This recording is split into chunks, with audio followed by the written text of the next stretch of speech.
You're not that important to swindle that way. You do every little crazy thing I'm thinking. I'm guessing every crazy little thing you're thinking. I don't know. I can't read your mind. I'm just guessing. Right. See, how did Jesus know when the sinner woman came into Simeon's house? He was very upset that she wasn't even in there. You think it was on his face? Do you think he looked at her with such disgust? It was clearly, oh no, written on his face. Oh, no. That's how he knew what she was even thinking. Right. And why did he know? Why did he know? Because he read his mind or he read his facial expressions, right? Those are two different things, Bible writers, right? If you're still around today. Some of you shall not taste the death of the law fulfilled. That's not you, is it?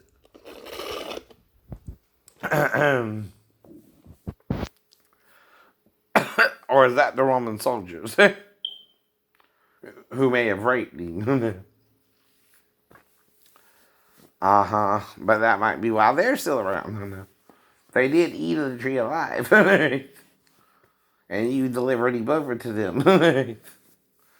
I'd be a little bit pissed off if you delivered your God over to me. Too, right? Even though you didn't know it was your God at the time. You still delivered it over to me and let me do all kind of vile things to it that forgave me. And now I'm stuck with you here for the last 2,000 years. I would understand why they were pissed off with you, right? Anyway, they didn't know what they were doing that way, but it don't excuse it, right? Does it? Mm-hmm. But see, forgiveness on both sides, like I said, is you to both admit you were wrong, right? You all messed up. Peter messed up. John messed up. All the disciples messed up. Judas messed up. Forgive yourself. Let it go. The man's still in heaven now. He can't even come back because you're so stubborn about it. All right. Because if he tried to explain it himself, just like then, he explained it to you for a reason. You're his inner circle. If you don't teach it, nobody can really learn it unless they realize you messed it up. Well, a lot of people don't think you even made a mistake, Peter. They treating you like because you walked on water, you're the Christ, not Jesus, who had to help you back up onto the dry land. Whatever it was you were walking on, too. By the way. Well, let me ask you a question. How close to the shore were they?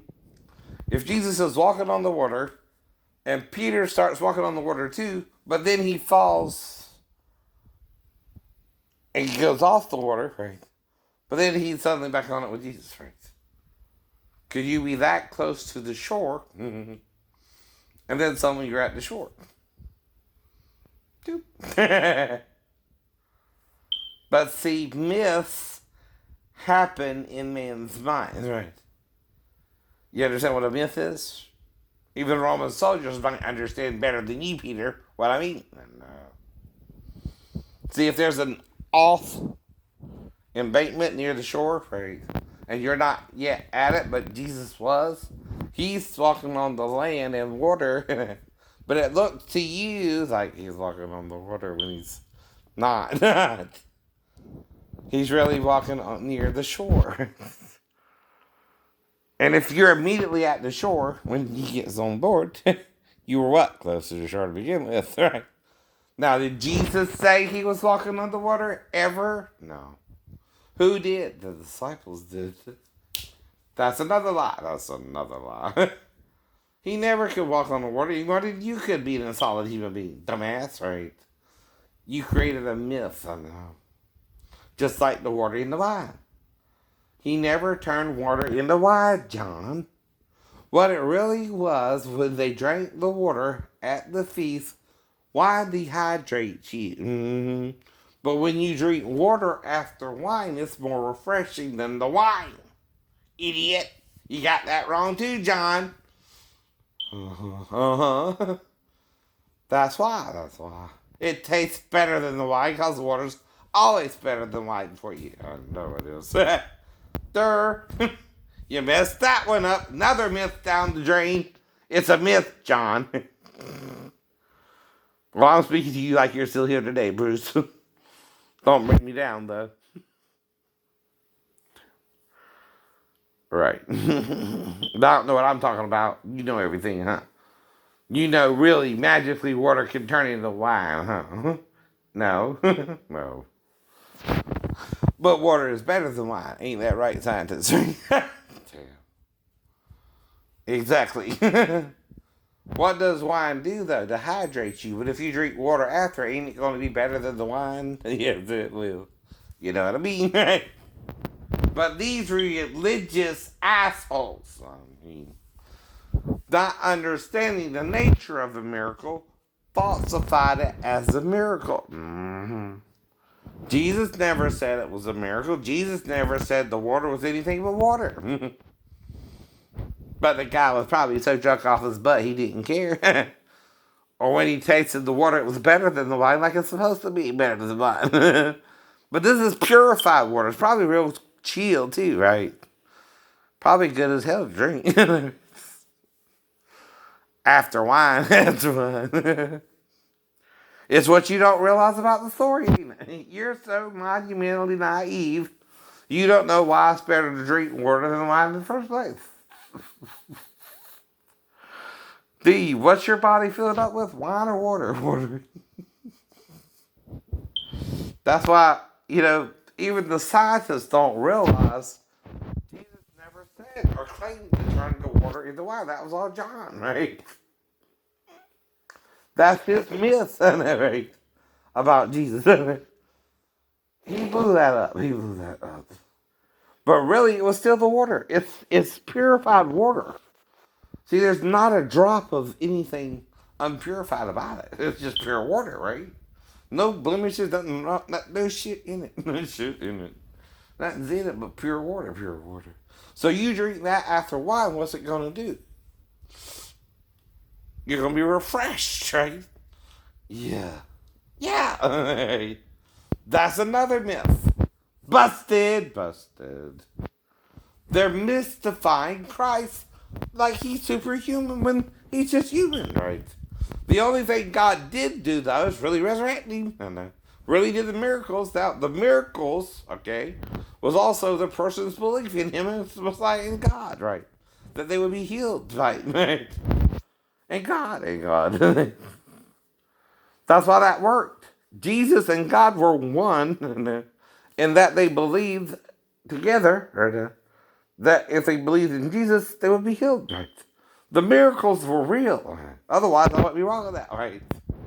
Even on the injury, still. You idiots, right? So when I say God and Jesus can really heal you like the Wolverine, I mean it. Again, too. Because like everybody, you have to work. Come on, it's a Saturday. Right. And I can wait till $5 Tuesday if I want to see another movie again. God. Even though it don't start at 5. And if you leave me alone, I just go out there, go to the movie, and leave. That's all I do. That's all he does. That's all I've ever done to the movies. But see, I'm not losing anything but natural sleep around Myron and David. And I don't go crazy on him until the Navy, right? I didn't hit Angel, though I didn't meet her until that. But I didn't hit any of your other girlfriends, did I, David? Right? I didn't hit Allery. I put my foot in her face, right, Myron? But I didn't hit her, right? No. It's the point, too. But see, they're fucking with me by then, David. The shit they do. And like I said, I'm having problems with them, with girlfriends, right? And they could even be sabotaging that if I can give the girls my address and I get letters from them, they're writing you. They're writing you. That's sabotage, right? Well, that's what I mean. If you're a son and I don't know you're a son, that's could be the shipmates are the reason why I don't know I had a son for someone else, right? Like I said, right? Even Rose could write me on the ship, and I don't know if she had a son or not, right? The real Rose. Rose. Before I met Sheena, before you wrote. I know. Mm-hmm. But that's the point. That's the point. That ain't up to you. You're not my God to condemn me or forgive me. Only one does that.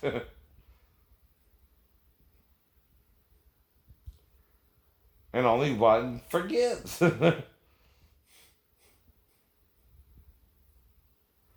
That's why you're so confused. You're trying to condemn when Jesus forgives, right? I'm still forgiving you that. You still don't get it, do you? You're wrong. You're confused by self-righteousness, which is where you're judging someone for doing the same thing they did. You're lucky you don't drop dead from trying to murder me because you had sex with me equally, and are condemning me for what we